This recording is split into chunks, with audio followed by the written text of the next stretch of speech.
যে ছবি দেখছেন সেটা কোনো সোশ্যাল মিডিয়ায় রিলস তৈরি করা ভিডিও নয়। এটা একটা সম্পূর্ণ জমি বিবাদকে কেন্দ্র করে রামগঞ্জ ১ নম্বর পঞ্চায়েতের কদমগাছি এলাকায় দুই পক্ষের মধ্যে তুমুল গন্ডগোল। কিভাবে চাষের কাদা জমির নিচে মহিলাদের সঙ্গে করছে স্থানীয় সূত্রে জানা যায়, এই ঘটনায় দুই পক্ষের মোট ৫ জন আহত হয়।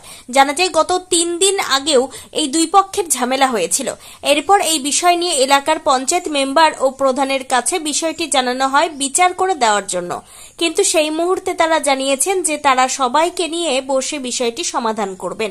কিন্তু ৩ দিন কেটে গেলেও কোনো সমাধান না করায় আজ ওই একই জমি বিবাদ নিয়ে জমিতে আল দেওয়াকে কেন্দ্র করে তুমুল ঝামেলা শুরু হয়। পরবর্তীতে সেটা মারামারিতে রূপ নেয়।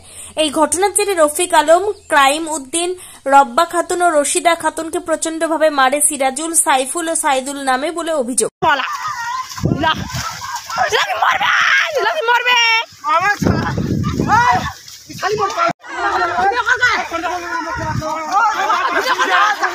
আমার সাথে জবরদস্তি করতেছে, তুমি কেন ভিডিও করছি?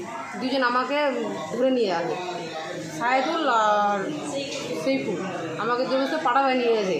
আপনাকে ওকে মেরেছে? হ্যাঁ, আমাকে মেরেছে, এখানে পা খেয়ে মেরেছে, পাশে তো এখানে মেরেছে, হাপালাতা চিয়ে দিয়েছে।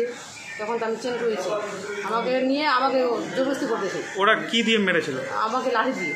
লাঠি দিয়ে মেরেছে? হ্যাঁ, লাঠি। আর আপনার শ্বশুরকে? আমার শ্বশুরকেও লাঠি দিয়ে মেরেছে।